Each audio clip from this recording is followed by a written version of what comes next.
ઇલિસ્ટ્રેશન 14 આપેલું છે એમની અંદર જોઈએ in a factory 3 employees Dinu, Gulab and Ramesh were employed on piece rate system. Wages per unit was 30 paise. Their daily production was as under Dinu 25 units, Gulab 16 units and Ramesh 30 units. Standard production per day was fixed of 24 units. Basic piece rate is granted even if production is below the daily standard production. Whereas standard production per day was 24 units. Basic piece rate is granted even if production is below the daily standard production. For the effective between 100% to 120%, workers will get 108% of his basic piece rate wages, and if efficiency is more than 120%, then he will get 120% of his basic piece rate wages. એકદમ simple sum આપેલો છે. Calculate wages of all the 3 workers as per Merrick's differential veg system. એટલે મેરિકની જે differential veg system છે એ અનુસંધાને આપણે ત્રણે ત્રણનું veggies calculate કરવાનું છે. બરાબર, પહેલા તો રકમને બરાબર રીતે સમજી લઈએ. તો શું આપેલું છે? 3 એમ્પ્લોઈઝ આપેલા છે, દીનુ, ગુલાબ અને રમેશ. બરાબર, અને એમને પર યુનિટના 30 પૈસા પ્રમાણે વેજીસ પે કરવામાં આવે છે. ત્રણે ત્રણનું પ્રોડક્શન આપેલું છે પર ડે માટેનું. તો દીનુના 25 units, gulab 16 units and Ramesh 30 units. બરાબર, અને સ્ટાન્ડર્ડ પ્રોડક્શન આપેલું છે તમને 24 યુનિટ્સ. મીન્સ કે બધાએ 24 યુનિટ્સ નું પ્રોડક્શન થવું જોઈએ. હવે એના માટે તમને શું કીધેલું છે કે જો કોઈનું પ્રોડક્શન 24 યુનિટ્સ કરતા ઓછું હોય તો ત્યારે એને એમના સ્ટાન્ડર્ડ રેટ પ્રમાણે વેજીસ પે કરવામાં આવશે. જ્યારે જો કોઈ એમ્પ્લોઈઝ નું પ્રોડક્શન છે એ 24 યુનિટ્સ કરતા ઓછું હશે તો બી એમને એમના યુનિટ પ્રમાણે તો વેજીસ પે કરવામાં આવશે જ. જો એનું પ્રોડક્શન છે એ 100% ટુ 120% હશે, બરાબર, એટલે મીન્સ કે એમની એફિશિયન્સી છે એ 100% ટુ 120% હશે તો ત્યારે એમને એમના વેજીસ ના 108% પ્રમાણે વેજીસ પે કરવાનું છે. અને જો એની એફિશિયન્સી મોર ધેન 120% હશે તો ત્યારે એમને 120% પ્રમાણે વેજીસ પ્રાપ્ત થશે. તો સૌથી પહેલા તો આપણે અહીંયા જોઈએ એમની એફિશિયન્સી આપણે જોવાની રહેશે કે કોણ કેટલી એફિશિયન્સી થી વર્ક કરે છે. જ્યારે તો સ્ટાન્ડર્ડ પ્રોડક્શન અહીંયા આપણને આપેલું છે પર ડે માટેનું 24 યુનિટ્સ. હવે દીનુ મેન્યુફેક્ચર્ડ 25 યુનિટ્સ. જ્યારે દીનુ છે કેટલા યુનિટ પ્રોડ્યુસ કરે છે? 25 યુનિટ્સ પ્રોડ્યુસ કરે છે. એટલે એની આપણને એફિશિયન્સી જોવા મળશે. બરાબર, સ્ટાન્ડર્ડ પ્રોડક્શન આપેલું છે 24 યુનિટ્સ. તો એની સામે એ 25 યુનિટ પ્રોડ્યુસ કરે છે તો 100 એ કેટલા? એટલે ઈ આપણને એમના એફિશિયન્સીના પર્સન્ટેજ મળશે. તો અહીંયા દીનુની એફિશિયન્સી આપણને જોવા મળે છે 104.17%. એટલે કે એ 104% ની એફિશિયન્સીથી વર્ક કરે છે. એટલે જો 100% કરતા વધારે અને 120% કરતા ઓછી એફિશિયન્સીથી વર્ક કરે તો ત્યારે એમને આપણે 108% પ્રમાણે વેજીસ પે કરવાનું છે. At the rate of 108% of basic piece rate wages, the Dinu's earning is 25 units into 30 paise. એટલે બેઝિકલી એનું વેજીસ કેટલું થશે? જો 30 પૈસા પ્રમાણે આપણે ગણીએ તો એ 7 રૂપિયા ને 50 પૈસા પ્રમાણેનું વેજીસ એને પર ડે નું મળી શકે. પણ એના 108% પ્રમાણે તમારે એમને વેજીસ પે કરવાનું છે. તો 7.50 into 108 upon 100 એટલે એમનું actual wages છે એ આપણને જોવા મળશે 8 rupees and 10 પૈસા. ક્લિયર? સમજાય છે? એટલે 8 રૂપિયા અને 10 પૈસા એમને વેજીસ પે કરવામાં આવશે અને એનો ઇફેક્ટિવ વેજ રેટ જોઈએ તો ઇફેક્ટિવ લેબર કોસ્ટ પર યુનિટ બરાબર 8.10 upon 25 યુનિટ બરાબર એમને પ્રોડ્યુસ કરેલા યુનિટ આપણને મળે છે 25 યુનિટ્સ અને 25 યુનિટ્સ માટે તમે એને લેબર ચાર્જીસ પે કરો છો 8 રૂપીસ એન્ડ 10 પૈસા. તો પર યુનિટ માટેનો એનો રેટ કેટલો થશે તો એ આપણને જોવા મળશે 32.4 પૈસા. બરાબર એટલે આ માહિતી આપણને પૈસામાં જ આપેલી છે એક્ચ્યુઅલી આપણને રેટ આપેલો છે 30 પૈસા પણ દિનુને જે આપણે વેજીસ પે કરીએ છીએ તો એને એમના એક્ચ્યુઅલ વેજીસ ના 108% પ્રમાણે વેજીસ પે કરવામાં આવશે એટલે એમનું પર યુનિટ માટેનું વેજીસ 32.4 પૈસે આપણને જોવા મળશે. આ જ રીતે ગુલાબ છે એ એની એફિશિયન્સી કરતા ઓછું પ્રોડક્શન કરે છે બરાબર એના માટે તમને કીધેલું છે કે જો કોઈનું પ્રોડક્શન છે એ 24 યુનિટ્સ કરતા ઓછું હશે તો ત્યારે એમને સ્ટાન્ડર્ડ રેટ પ્રમાણે વેજીસ પે કરવામાં આવશે. એટલે ગુલાબનું અહીંયા પ્રોડક્શન આપેલું છે આપણને 16 યુનિટ્સ કે જે સ્ટાન્ડર્ડ પ્રોડક્શન કરતા ઓછું છે એટલા માટે એને 30 પૈસા પ્રમાણે જ વેજીસ પે કરવામાં આવશે. તો 16 યુનિટ into 30 પૈસે એટલે ગુલાબ માટેનું વેજીસ આપણને જોવા મળશે 4.80 અને એનો ગુલાબ will not get any incentive as his efficiency is below 100% એટલે એની એફિશિયન્સી છે એ 100% કરતા ઓછી છે. બરાબર વધારે ક્યારે થશે કે જો એનું પ્રોડક્શન છે 24 યુનિટ્સ કરતા વધારે હોય તો જ એને ઇન્સેન્ટિવ્સ નો બેનિફિટ મળશે. એનું એફિશિયન્સી છે અથવા તો પ્રોડક્શન છે એ 24 યુનિટ કરતા ઓછું છે કે જેથી એને કોઈ પણ પ્રકારનું ઇન્સેન્ટિવ્સ અહીંયા આપવામાં આવશે નહીં પણ માત્ર ને માત્ર 30 પૈસા પ્રમાણેનો જે પર યુનિટનો રેટ છે તો એ જ રેટ પ્રમાણે એને વેજીસ પે કરવામાં આવશે. એટલે ગુલાબનું આપણને વેજીસ જોવા મળશે પર ડે માટેનું 4.80 અને આ જ રીતે રમેશનું અર્નિંગ જોઈએ તો રમેશ માટેનું પ્રોડક્શન આપણને આપેલું છે બરાબર રમેશ છે 30 યુનિટ પ્રોડ્યુસ કરે છે. હવે સૌથી પહેલા તો એની એફિશિયન્સી જોઈએ તો એફિશિયન્સી કેટલી થશે બરાબર 24 એ 30 તો 100 એ કેટલા તો એની એફિશિયન્સી છે એ આપણને 125% જેટલી જોવા મળે છે. જો બેઝિકલી એને આપણે વેજીસ પે કરીએ તો 30 યુનિટના 30 પૈસા પ્રમાણે 9 રૂપિયા થાય.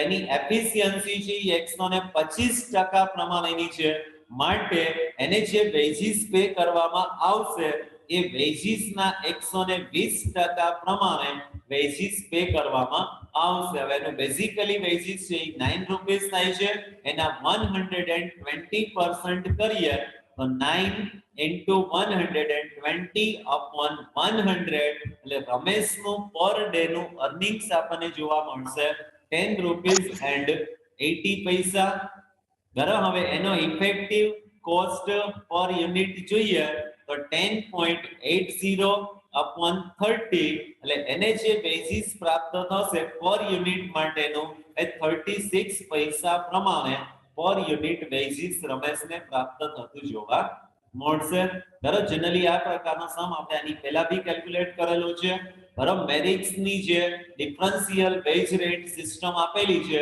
એની અંદર એની એફિશિયન્સી ને ધ્યાનમાં રાખી અને વેજીસ પે કરવામાં આવે છે. એટલે થિયરિકલ પોઈન્ટ ઓફ વ્યૂ થી પણ આપણે આની ચર્ચા કરેલી હતી કે કોઈનું પ્રોડક્શન છે 83% થી લઈ અને 100% સુધી હોય તો બી ત્યારે એને એના બેઝિકલી જે સ્ટાન્ડર્ડ રેટ આપેલો હોય તો એ પ્રમાણે એને વેજીસ પે કરવામાં આવશે અને 100% કરતા વધારે એફિશિયન્સી થી વર્ક જો કોઈ કરે છે તો ત્યારે એમને ઇન્સેન્ટિવ્સ નો બેનિફિટ મળશે. એટલે અહીંયા બેઝિકલી સ્ટાન્ડર્ડ પ્રોડક્શન યુનિટ તમને આપેલા છે 24 યુનિટ્સ. જો એના કરતા વધારે પ્રોડક્શન હશે તો ત્યારે એને ઇન્સેન્ટિવ્સ નો બેનિફિટ મળી શકશે, અધરવાઇઝ એને ઇન્સેન્ટિવ્સ મળી શકશે નહીં અને 30 પૈસા પ્રમાણેનું જ વેતન એમને ચૂકવવામાં આવશે. એટલે અહીંયા ગુલાબનું જે વેજીસ તમને આપેલું છે, ગુલાબનું વેજીસ એ આપણને જોવા મળે છે 4.80 અને એનું પ્રોડક્શન છે 16 યુનિટ છે કે જે સ્ટાન્ડર્ડ પ્રોડક્શન કરતા ઓછું છે, માટે ગુલાબને અહીંયા કોઈ પણ પ્રકારનો ઇન્સેન્ટિવ્સ નો બેનિફિટ મળી શકશે નહીં. પણ બાકીના બે એમ્પ્લોઈઝ એવા છે કે જેનું પ્રોડક્શન 24 યુનિટ્સ કરતા વધારે છે, એટલે એમને ઇન્સેન્ટિવ્સ સાથેનું વેજીસ પે કરવામાં આવશે. ક્લિયર? સમજાય? ત્યાર પછીનું નેક્સ્ટ આપેલું છે from the following પર્ટિક્યુલર્સ calculate wages, overtime and total wages of a workers. બરાબર, કયા કયા એમ્પ્લોઈઝ કેટલો ઓવરટાઈમ કરે છે અને એમને કેટલું વેજીસ પ્રાપ્ત થશે એનું આપણે કેલ્ક્યુલેશન્સ કરવાનું છે. એના માટેની તમને ડિટેલ્સ આપેલી છે. એક્ચ્યુઅલ અવર્સ ટેકન મંડે 10 hours, Tuesday 9 hours, Wednesday 8 hours, Thursday 12 hours, Friday 9 hours અને સન્ડે 4 અવર્સ. બરાબર, આટલું કોઈ એક એમ્પ્લોઈઝે આખા વીક દરમિયાન કાર્ય કરેલું છે. હવે એના માટેની ડિટેલ્સ તમને આપેલી છે. Standard hours for a day is 8 hours. જ્યારે સ્ટાન્ડર્ડ અવર્સ તમને આપેલા છે પર ડે ના 8 hours and normal rate of labour is ₹5 per hour. If a worker works up to 9 hours per day, he will be paid at normal rate. જો વધુમાં વધુ 9 કલાકનું કાર્ય કરે છે તો ત્યાં સુધી એમને નોર્મલ રેટ પ્રમાણે જ વેજીસ પે કરવામાં આવશે. But if he works more than 9 hours, he will be paid overtime at double than the normal rate. અને જો 9 hours કરતા વધારે કાર્ય કરશે તો ત્યારે વધારાના કલાકો માટે એને ડબલ રેટ થી વેજીસ પે કરવામાં આવશે. એટલે એમનું વેજીસ આપણે કેલ્ક્યુલેટ કરવાનું છે, ટોટલ વેજીસ કેલ્ક્યુલેટ કરવાનું છે અને સાથે સાથે એમનો ઓવરટાઈમ કેલ્ક્યુલેટ કરવાનો છે. હવે એના માટેનું આપણે સૌથી પહેલા તો કેલ્ક્યુલેશન્સ કરીએ આખા વીક માટેનું. તો નોર્મલ અવર્સ છે એમના પર ડે માટેના 8 અવર્સ. બરાબર, normal hours fixed per day. તો 8 અવર્સ એમના નોર્મલ અવર્સ આપેલા છે. Actual hours worked per day, બરાબર, આખા દિવસ દરમિયાન એને કરેલું છે ખરેખર કાર્ય છે એ કેટલું છે તો એ આપણને અહીંયા આપેલું છે. બરાબર, હવે જે નોર્મલ અવર્સ છે એમના માટેનો રેટ એ ₹5 પ્રમાણે આપવામાં આવશે. તો દરેકે દરેક દિવસ માટે જોઈએ તો અહીંયા actual hours worked per day, બરાબર, એટલે એ આપણને જોવા મળશે. બરાબર, તો અહીંયા મંડે છે, મંડે માં એને 10 અવર્સ વર્ક કરેલું છે. બરાબર, એટલે 8 કલાકો માટે એને નોર્મલ રેટ થી જ વેજીસ પે કરવામાં આવશે. બરાબર, ઓવરટાઈમ અવર્સ શું થશે? At normal rate and at double rate. એટલે 9 કલાકો સુધી એમને નોર્મલ રેટ પ્રમાણે જ વેજીસ પે કરવામાં આવશે અને 9 કલાક કરતા વધારાના કલાકો માટે એને ડબલ રેટ થી વેજીસ પે કરવામાં આવશે. એટલે અહીંયા 1 કલાક એમનો ઓવરટાઈમ નો એવો છે કે જેમાં એને નોર્મલ રેટ થી જ વેજીસ પે કરવામાં આવશે અને બીજું 1 કલાક એમને ડબલ રેટ થી વેજીસ પે કરવામાં આવશે. સમજાય છે? એટલે ટોટલ એમણે 10 કલાક કાર્ય કરેલું છે. આમાંના એના નોર્મલ અવર્સ કેટલા છે તો એક દિવસના 8 કલાકોનું કાર્ય થવું જોઈએ. એટલે 8 કલાકો માટેનું તો એને નોર્મલ રેટ પ્રમાણે વેજીસ મળશે જ, પ્લસ વધારાના 2 કલાકો એને કાર્ય કરેલું છે એ એનો ઓવરટાઈમ થશે. પણ ઓવરટાઈમ ની અંદર પણ તમને કીધેલું છે કે 9 કલાક સુધી એને નોર્મલ રેટ પ્રમાણે જ વેજીસ પે કરવામાં આવશે. એટલે અહીંયા વધારાના 2 કલાકો છે એમાંથી 1 કલાકનું વેજીસ નોર્મલ રેટ પ્રમાણે આપવામાં આવશે અને બીજા 1 કલાકનું વેજીસ એને ડબલ રેટ થી પે કરવામાં આવશે. ત્યાર પછી ટ્યુઝડે માટેના અવર્સ આપેલા છે 9 અવર્સ, એટલે એમાંથી 8 કલાકનું તો બેસિસ એને રેગ્યુલર રેટ પ્રમાણે પે કરવામાં આવશે. વધારાનો 1 કલાક એને કાર્ય કરેલું છે ઓવર ટાઈમ, તો એનું બેસિસ પણ એને નોર્મલ રેટ પ્રમાણે જ આપવામાં આવશે. અને આ ઉપરાંત ડબલ રેટ માટે એને બીજા કોઈ પણ પ્રકારના વધારાના કલાકો યુઝ કરેલા નથી. ત્યાર પછી વેનસડે, તો એના 8 કલાકો પ્રમાણિત આપેલા છે અને એને કાર્ય કેટલા કલાકો કરેલું છે 8 અવર્સ જ વર્ક કરેલું છે, એટલે 8 અવર્સ નું જ બેસિસ પે કરવામાં આવશે. એને ઓવર ટાઈમ નું કોઈ બેસિસ આપવામાં આવશે નહીં. ત્યાર પછી જોઈએ થર્સડે, તો થર્સડે એમને 12 અવર્સ વર્ક કરેલું છે, એટલે 8 કલાકનું બેસિસ તમે એને નોર્મલ રેટ પ્રમાણે આપશો. પછીના 1 કલાકનું બેસિસ એટલે કે 9 કલાક થશે.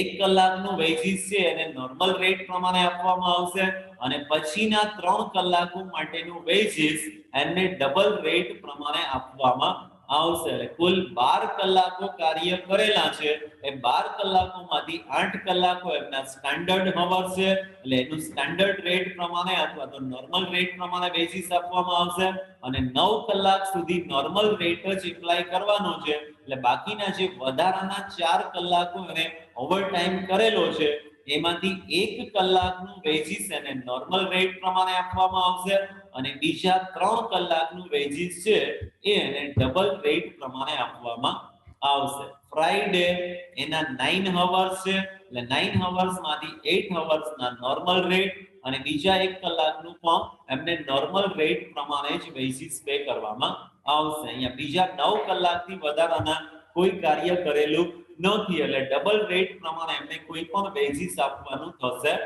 નહીં. અને સન્ડે માટેનું વર્ક આપેલું છે, તો સન્ડેના 4 કલાકો જ સ્ટાન્ડર્ડ ટાઈમ આપેલો છે અને એને સન્ડેના 4 કલાકો જ કાર્ય કરેલું છે, એટલે 4 કલાકો માટેનું વેજીસ એને નોર્મલ રેટ પ્રમાણે જ આપવામાં આવશે. કોઈ પણ પ્રકારનો ઓવર ટાઈમ આપણને ત્યાં જોવા મળતો નથી. તો અહીંયા આપણે જોઈએ તો actual hours worked per day, એટલે આખા અઠવાડિયામાં એને કુલ કેટલા કલાકો કાર્ય કરેલું છે, તો કે 52 અવર્સ એને વર્ક કરેલું છે. હવે 52 અવર્સ માંથી એના સ્ટાન્ડર્ડ અવર્સ કેટલા છે, તો કે 44. બરાબર, આનો ટોટલ કરો એટલે 8 પંચા 40 અને છઠ્ઠા દિવસના 4 કલાક એટલે 44 કલાકો થશે. સમજાય? 44 કલાકો એને કાર્ય કરેલું છે અને 44 કલાકનું બેસિસ એને નોર્મલ રેટ એટલે કે 5 રૂપિયા પ્રમાણે જ ચૂકવવામાં આવશે. બાકીના એમના ઓવર ટાઈમ અવર્સ છે, તો ટોટલ એને 8 કલાકો ઓવર ટાઈમ કરેલું છે.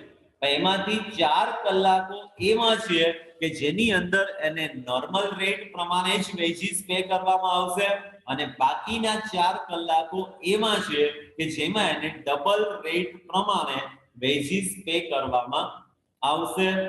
સમજાય છે અહીંયા સુધી બધાને? ખ્યાલ આવે છે? કુલ 52 કલાકો કાર્ય કરેલું છે, એમાંથી 44 કલાકો એના સ્ટાન્ડર્ડ અવર્સ છે, બાકીના 8 કલાકો એના ઓવર ટાઈમ થશે.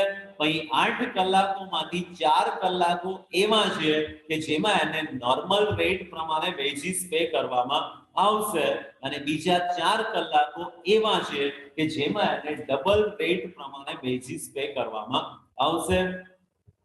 ક્લિયર? હવે આપણે એનું બેસિસ કેલ્ક્યુલેટ કરીએ તો અહીંયા નોર્મલ બેસિસ છે એ 44 કલાકો માટેના 5 રૂપિયા પ્રમાણે 220 રૂપિયા plus overtime at normal rate.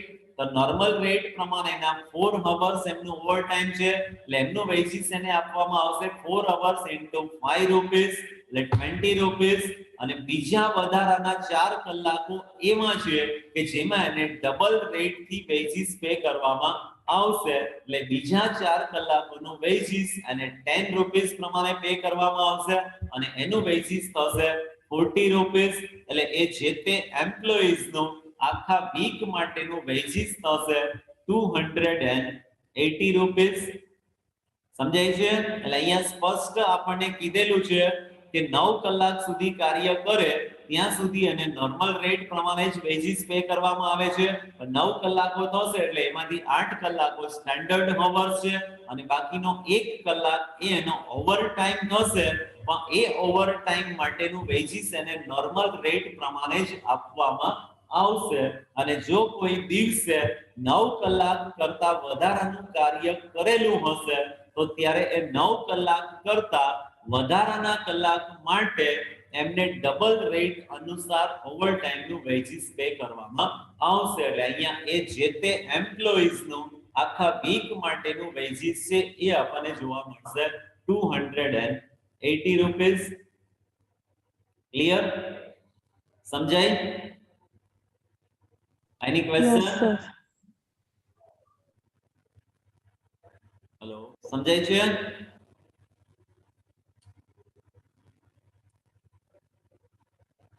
Okay, ત્યાર પછીનું જોઈએ નેક્સ્ટ illustration 16.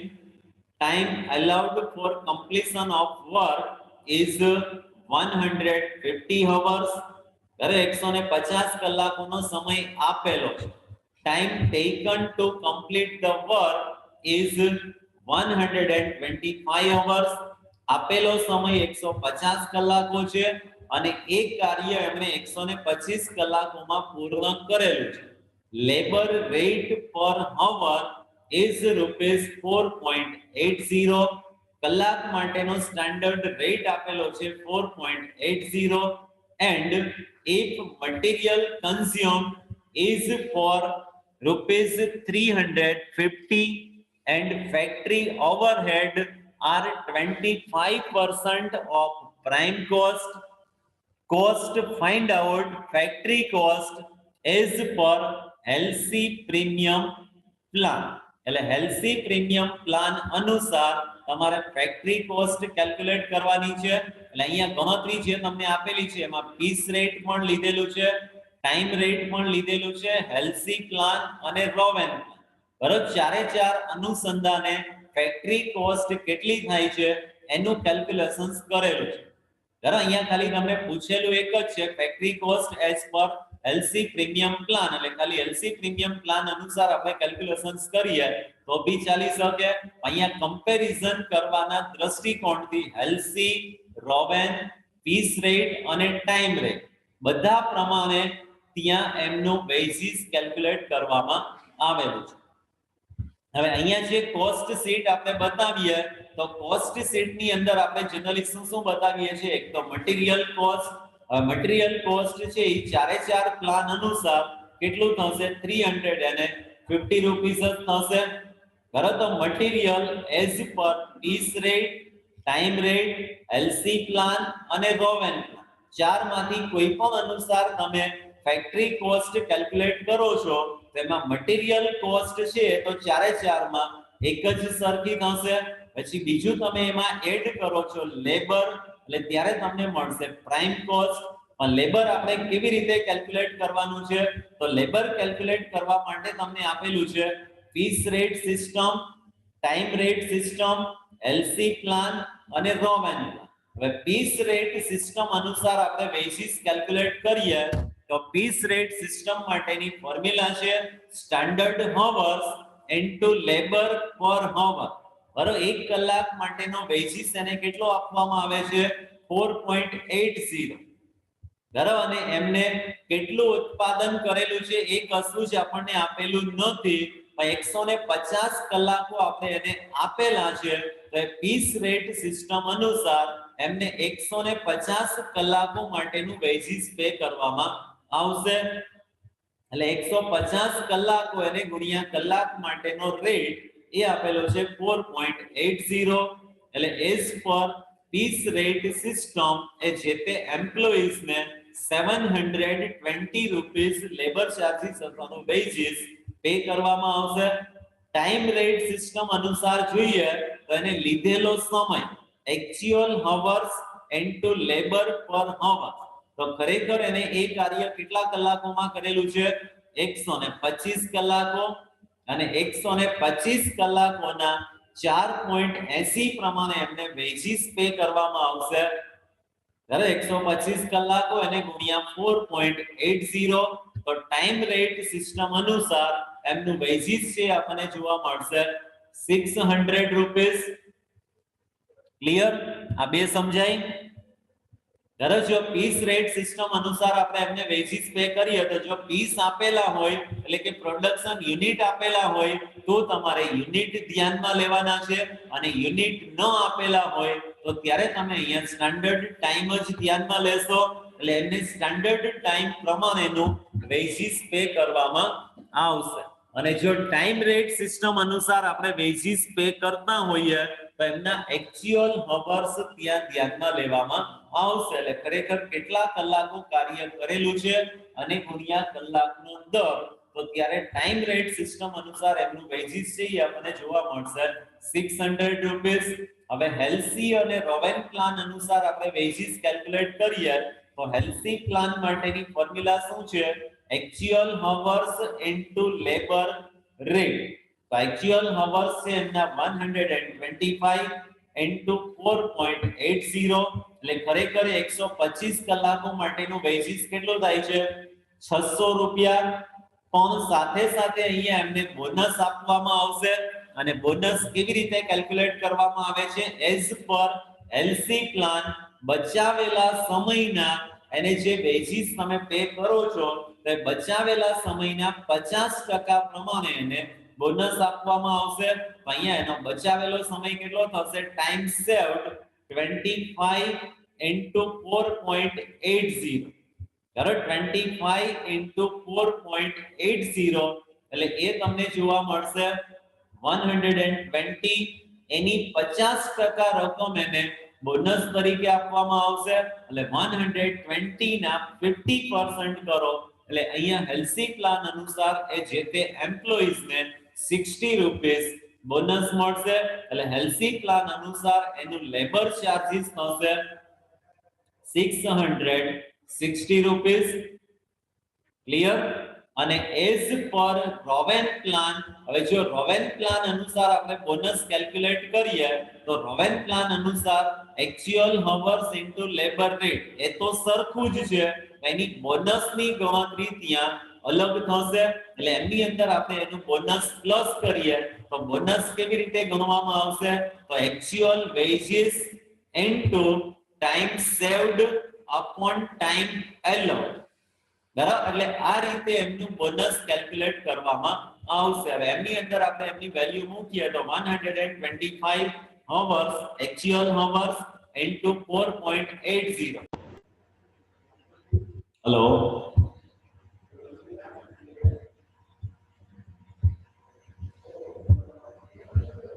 Hello hello. હા સર. Yes sir. સંભળાય છે? હેલો, સ્ક્રીન આવે છે કે સ્ક્રીન બતાય છે? ના સર. ઓકે, જતી રહી ને એટલે કંઈક વચ્ચેથી લગભગ નેટ વયું ગયું હશે એટલે સ્ક્રીન જતી રહી છે. ઓકે, અહીંયા સુધી ખ્યાલ આવે છે બધાને? પીસ રેટ અનુસાર એનું લેબર ચાર્જીસ થાય છે 720, ટાઈમ રેટ પ્રમાણે એનું લેબર ચાર્જીસ થાય છે 600 રૂપીસ, એલસી પ્લાન પ્રમાણે એનું વેજીસ થાય છે 660, અને રોવેન પ્લાન અનુસાર એનું વેજીસ આપણને જોવા મળે છે 700 રૂપીસ. ક્લિયર? મટીરીયલ ની અંદર આપણે લેબર ચાર્જીસ એડ કરીએ, મટીરીયલમાં તમે લેબર ચાર્જીસ એડ કરો એટલે ત્યારે તમને જોવા મળશે પ્રાઇમ કોસ્ટ. બરાબર, મટીરીયલ ની અંદર લેબર ચાર્જીસ એડ કરીએ એટલે ત્યારે આપણને જોવા મળશે પ્રાઇમ કોસ્ટ. પછી આપણને આપેલું છે કે ફેક્ટરી ઓવરહેડ એ પ્રાઇમ કોસ્ટના 25% છે. તો અહીંયા ચારે ચાર યોજના અનુસાર જોઈએ તો પીસ રેટ અનુસાર પ્રાઇમ કોસ્ટ જોવા મળે છે 1070, ટાઈમ રેટ પ્રમાણે પ્રાઇમ કોસ્ટ થાય છે 950, એલસી પ્લાન પ્રમાણે પ્રાઇમ કોસ્ટ જોવા મળે છે 110, અને રોવેન પ્લાન અનુસાર આપણને પ્રાઇમ કોસ્ટ જોવા મળે છે 150. હવે એની અંદર તમે એડ કરશો ફેક્ટરી ઓવરહેડ. તો ફેક્ટરી ઓવરહેડ માટે અહીંયા તમને શું કીધેલું છે કે જે પ્રાઇમ કોસ્ટના 25% છે, એટલે ફેક્ટરી ઓવરહેડ છે એ બી દરેકની અંદર આપણને અલગ અલગ જોવા મળશે, કેમ કે બધાની પ્રાઇમ કોસ્ટ અલગ છે. અને પ્રાઇમ કોસ્ટ અલગ આવવા માટેનું રીઝન શું છે? તો બધી જ મેથડમાં મટીરીયલ તો સેમ છે, પણ એનો લેબર કોસ્ટ છે એ આપણને અલગ અલગ મેથડ અનુસાર અલગ અલગ જોવા મળે છે.